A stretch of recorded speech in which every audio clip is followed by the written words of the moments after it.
श्रोता प्रेमियों, मैं राम सागर शास्त्री आप लोगों के समक्ष रखने जा रहा हूं एक प्रसंग, जामवंत का जन्म। देखिए, एक दिन ब्रह्मा जी को जमाई आई और उस जमाई के द्वारा एक रीछ का जन्म हो गया। ब्रह्मा जी ने उसका नाम जामवंत रख दिया और उसे वरदान दिया कि भगवान 52 ब्राह्मण के रूप में अवतार लेंगे, इसलिए उनकी सहायता के लिए तुम सारी पृथ्वी की परिक्रमा करके भिक्षा का प्रचार करो। जामवंत रीछ प्रदेश में रहने लगे। मधुवंती के साथ इनका विवाह हो गया। उस समय रीछ प्रदेश का राजा विश्वती था। विश्वती और जामवंत में घनिष्ठ प्रेम था। जामवंत बहुत बलवान थे। विश्वती के मंत्री का नाम मंद्र था, जो विश्वती को मारकर निष्कंटक राज्य करना चाहता था। कि विश्वती रीछ पति का मंत्री, जो मंद्र नाम कहलाता था, किस तरह विनाश करूं नृप का, वह हरदम घात लगाता था। मंद्र ने विचार किया, हमारे रास्ते का रोड़ा जामवंत है। अगर जामवंत को हटा दिया जाए तो विश्वती पर आसानी से विजय प्राप्त की जा सकती है। अस्तु उसने जामवंत को देशद्रोही बताकर विश्वती को भड़का दिया। विश्वती ने जामवंत को अपने देश से निकाल दिया। जामवंत की पत्नी मधुवंती ने भी जामवंत का परित्याग कर दिया। कि छूट गया इस तरह से उनका रीछ प्रदेश, तो आकर रहने लगे वो अंजन के देश। अस्तु जामवंत अंजन प्रदेश में आकर रहने लगे। एक और मंत्री मंद्र गुप्त रूप से ऋषियों की सभा जोड़कर विश्वती को मार डालने की योजना बना रहा था।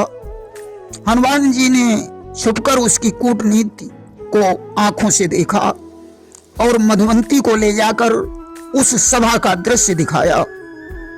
तब तो मधुवंती के ऊपर वज्राघात हो गया। उसने विश्वती को जाकर सारा रहस्य बताया।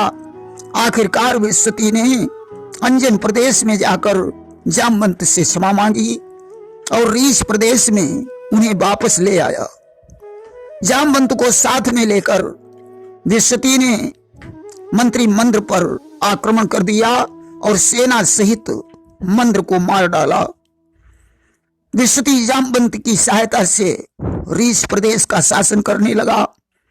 धीरे धीरे वह समय भी आ गया जब भगवान विष्णु ने कश्यप और अदिति के यहाँ वामन रूप में अवतार लिया और राजा बलि को छलने के लिए उसके यज्ञ मंडल में प्रस्थान किया। जामवंत उस समय तरुण थे।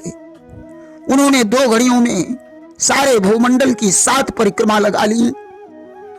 वामन लीला का स्मरण होने के बाद जामवंत को दुस्वप्न दिखाई देने लगे।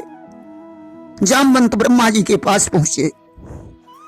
उन्होंने ब्रह्मा जी से कहा, पितामह, क्या कारण है जो मुझे स्वप्न में शिकारी दिखाई पड़ते हैं? मैं उन्हें देखकर भागता हूं, परंतु वे धनुष पर बाण चढ़ाए हुए मेरा पीछा करते हैं। ब्रह्मा ने कहा, जामवंत, अब तुम्हें यह शरीर छोड़ना पड़ेगा, क्योंकि 52 लीला के हेतु तुम्हारा जन्म हुआ था। अब तुम्हें मृत्युलोक छोड़कर स्वर्ग में आना पड़ेगा। कि 52 लीला संपन्न हुई, अब मृत्युलोक तजना होगा। हो चुका तुम्हारा कार्य पूर्ण, अब यह शरीर तजना होगा। जामवंत ने कहा, पितामह, मैं मृत्युलोक छोड़ना नहीं चाहता हूं। भगवान की अन्य लीलाओं को भी देखने की इच्छा है। ब्रह्मा ने कहा, वत्स, हमारे विधान को पलटा नहीं जा सकता है। अस्तु तुम्हें अति शीघ्र यह शरीर छोड़ना पड़ेगा। एक बार की बात है, जामवंत हनुमान जी के सहित जंगल में भ्रमण कर रहे थे। अचानक यमराज उनके प्राणों को खींच कर चल दिए। जामवंत निष्प्राण होकर पृथ्वी पर गिर पड़े कि प्राण खींच कर चल दिए। एक दिवस यमराज दशा देख क्रोधित हुए, तुरंत वीर कपिराज।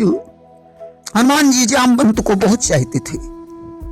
आज उन्हें निष्प्राण देखकर भयानक क्रोध आ गया। उन्होंने कहा, मैं अब यमराज को जिंदा नहीं छोड़ूंगा, सारा ब्रह्मांड उठाकर पलट दूंगा कि यम ही मारी करी हूं दुई खंडा और पलट दी हूं सारो ब्रह्मंडा।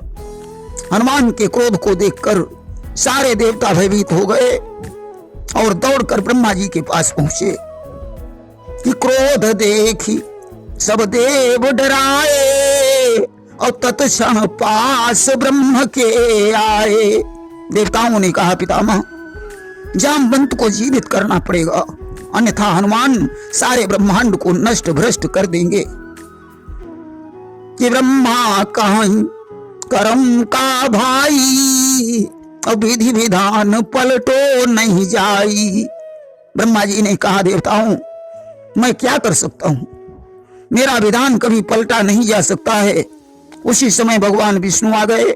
उन्होंने कहा, ब्रह्मन जिसमें सृष्टि की भलाई दिखे वहां पर विधि के विधान को भी पलटा जा सकता है। कि दीख पड़ई जब सृष्टि भलाई तो विधि विधान जावई पलटाई।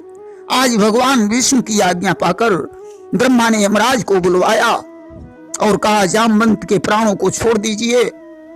कि तब विधि यमई तुरंत बुलवाई और बेबस प्राण दिए लौटाई। यमराज ने जामवंत के प्राणों को छोड़ दिया। जामवंत फिर से जीवित हो गए।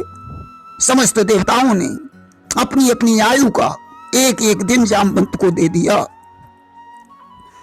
कि देवों ने यह वरदान दिया, तुम इतनी आयु पाओगे। सतयुग द्वापर त्रेता कलयुग चारों में तुम दिखलाओगे। देवताओं ने कहा, मैं तुम्हें वरदान देता हूं कि तुम्हारी आयु इतनी लंबी होगी कि तुम चारों युगों में दिखाई पड़ोगे। अब भगवान विष्णु ने देखा एक भील कन्या जामवंत के पास हाथ जोड़े खड़ी है। यह भील कन्या माता पिता से हीन थी, अतः जामवंत को ही अपना पिता समझती थी। और ते ही कन्ने बिलो की कर जोरे, देवी मांगू जो भावत तोरे। उस कन्या को हाथ जोड़े हुए देखकर भगवान विष्णु ने कहा, देवी मुझसे कोई वरदान मांग लो। कन्या ने कहा, प्रभु अगले जन्म में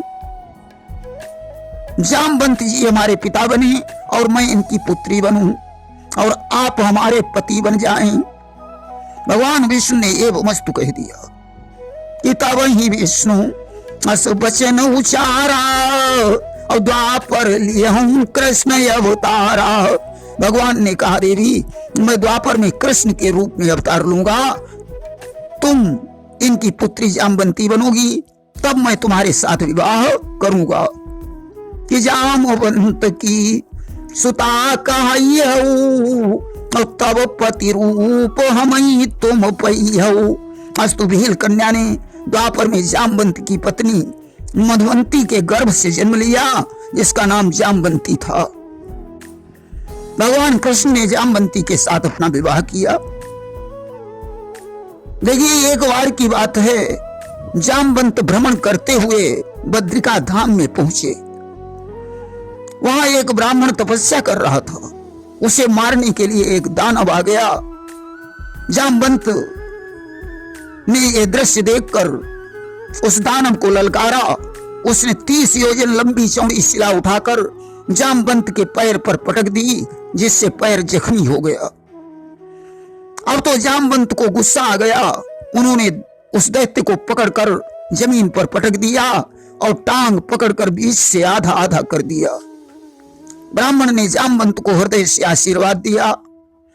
देखिए जिस समय 100 योजन समुद्र कूदने की चर्चा चल रही थी, तो सभी बंदरों ने अपने अपने बल का वर्णन किया परंतु 100 योजन समुद्र कूदने में संदेह बना रहा। उस समय जामवंत ने कहा, अब तो मैं बूढ़ा हो चुका हूं, अन्यथा 100 योजन समुद्र की कोई बड़ी बात नहीं था। बूढ़े होने के बावजूद भी मैं 100 योजन समुद्र कूद सकता था, परंतु मेरा पैर शैल के प्रहार से आहत है, फिर भी मैं 95 योजन समुद्र कूद सकता हूं। कि शैल प्रहार लगे मम पाऊं और योजन 95 मैं जाऊं।